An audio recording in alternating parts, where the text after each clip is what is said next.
This beautiful woman is a witch. Her name is Yuko. She runs a wish-granting shop. It is said that she can fulfill any wish of the person who makes a request, but it comes with a price. On Valentine's Day, Yuko, as usual, pressures Kimihiro to make food for her. Kimihiro also decides that he will use this day to give a gift to Himawari, the one he secretly admires. At that moment, a female customer named Megumi suddenly bursts into the shop. She frantically asks Kimihiro if this is the wish-granting shop. At this point, Yuko walks over and tells her to calm down. Yuko declares that she is the queen of the shop and can help fulfill her wish. Now, please tell me what you want. Megumi, still in a panic, quickly asks how she can proceed. Yuko replies that she needs her to pay a price. Megumi asks what kind of price she would have to pay. Yuko tells her that first, she needs to know what her wish is. Nervously, Megumi takes out a tightly wrapped envelope from her bag. She says that she has searched for many people, but none could destroy what is inside the envelope.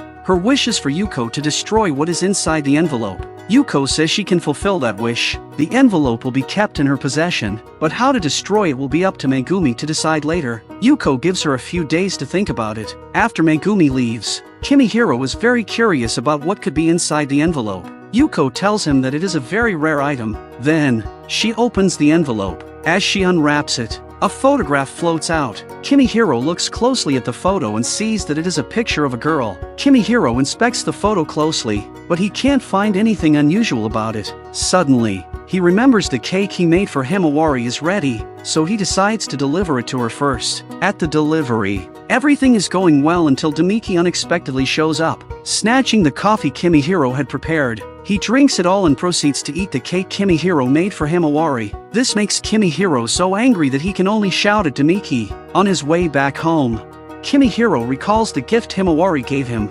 and for a moment, he feels quite happy, but then, his mood drops instantly, because Himawari also gave Demiki a gift. Back at the shop, Kimihiro once again thinks about that photograph, but now the photo has been framed by Yuko. Kimihiro finds this very strange. He walks over to take a closer look, but just then, the frame melts away, and the girl in the photo slowly turns her head to look at Kimihiro. At this point, Yuko walks over and says that the seal can't contain the photo. It seems she needs to find Megumi to get more information. Looking at this horrifying scene, Kimihiro suggests burning the photo, but Yuko says that doing so would be pointless. At that moment, the girl in the photo fully turns her head to face Kimihiro. As Kimihiro stares at her, he begins to feel that it might not be so scary after all. This moment is witnessed by Megumi, who has just arrived. She is trembling in fear. Yuko comments that the photo seems to want to show something, and then quickly asks Megumi if she has decided what to do. Now visibly shaken,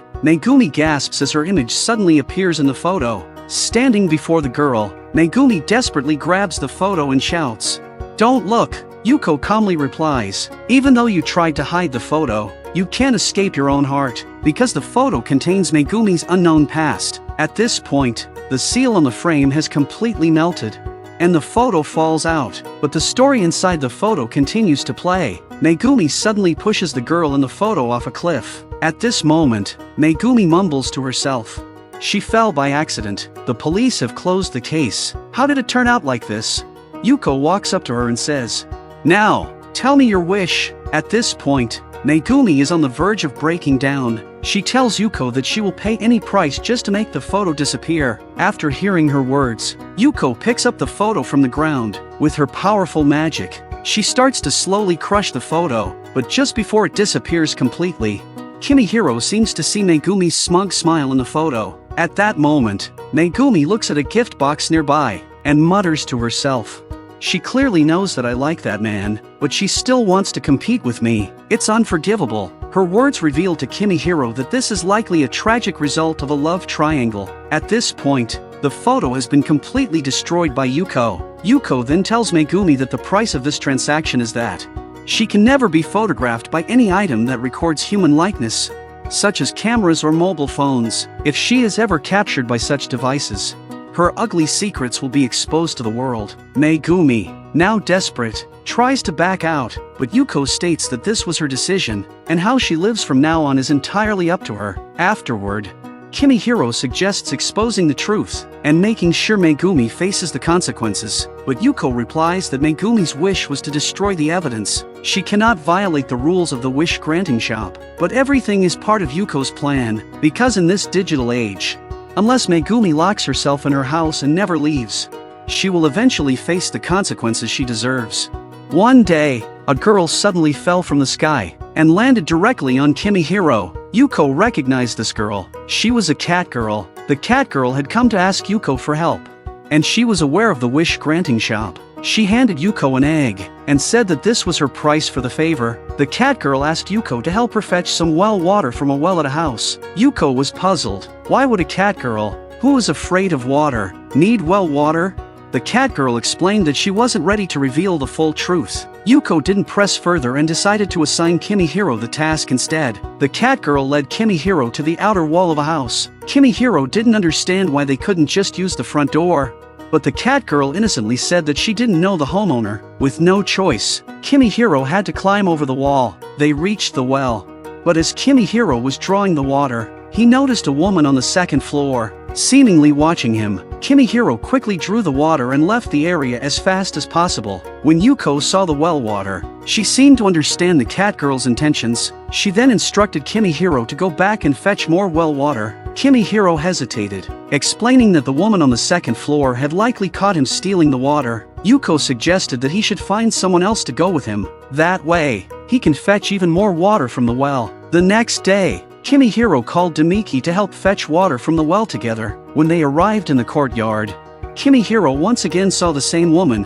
who was looking at him just like she did yesterday, in the same posture and wearing the same clothes. Seeing that the woman did not stop them, the two quickly fetched the water from the well. Kimihiro, feeling uneasy, glanced into the well and noticed some scratches on its surface. Back at the wish-granting shop, Kimihiro told Yuko everything that had happened. Yuko said nothing in response, only instructing him to continue collecting the water. Later that night, Kimihiro and Demiki returned to the well. As expected, the woman was still at the window on the second floor, watching them. Suddenly, a gust of wind blew, carrying the cloth that wrapped the water bottles into the window on the second floor. Kimihiro initially planned to give up on retrieving the cloth, but since it was Yuko's, he decided that she was far more frightening than the woman on the second floor. He mustered up his courage and decided to get the cloth back. The door was unlocked, so they entered the house and found that it was covered in dust, as if no one had lived there for a long time. At that moment, the cat girl arrived at the well, mumbling to herself. Meanwhile, Kimihiro and Demiki made their way up to the second floor. Another gust of wind blew, and to Kimihiro's shock,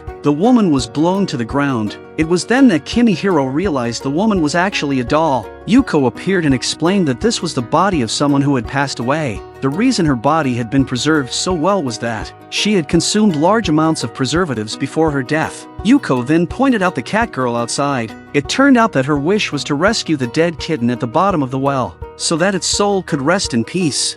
This is a show that showcases individuals with supernatural abilities. The program invited the 5 most famous psychic individuals from the area. Among them, the youngest is a girl named Kohani. Although Kohani is young, she is the most famous psychic of them all. However, about half a month ago, for reasons unknown, the voices of opposition to Kohani began to grow louder. The number of people criticizing her online also increased. Kimihiro, upon hearing this news, felt deeply sorry for Kohani. He prepared a hearty meal and decided to visit her. So, he and Demiki arrived at Kohani's house. What they saw when they arrived was a shocking sight. At that moment, Kohani walked out, covered in bruises and wounds. Kimihiro, concerned, asked her how she got hurt. Kohani calmly replied that she might have been pushed down the stairs by someone. Kimihiro, heartbroken, hugged Kohani. She then invited the two inside. Her house was in complete disarray. Just then, the phone rang. Kohani didn't answer it. The call quickly turned to voicemail,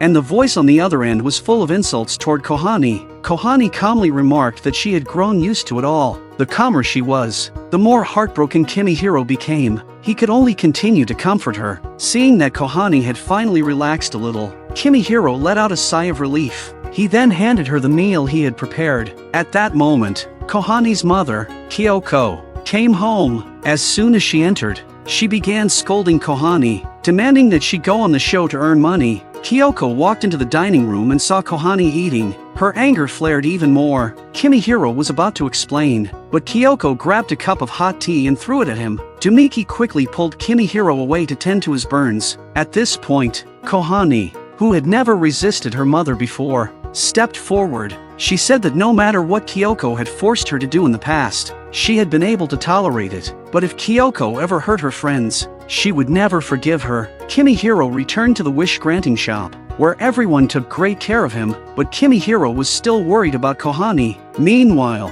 Kyoko arranged for Kohani to appear on another show. She claimed that many famous people would be attending, and insisted that Kohani must perform well this time. Soon, the day of the show's recording arrived. The program invited 5 psychic individuals to demonstrate their abilities by exploring a 10-year-old abandoned house. The first 4 psychics each gave their analysis of the house. In the end, their answers were all the same, but when it was Kohani's turn, her answer was different. This caused the other 4 psychics to become displeased with her, and they began mocking her. As they led the way, the host and the audience joined in criticizing Kohani, even questioning whether she was there just to scam money. After this incident, Kohani's reputation plummeted. Her mother, Kyoko, grew even more harsh toward her. Kimihiro, feeling deeply sorry for Kohani, decided to visit her once more. He and Dumiki arrived at Kohani's house again, only to find it surrounded by reporters. Kimihiro told them to leave immediately, but the reporters turned their attention to him.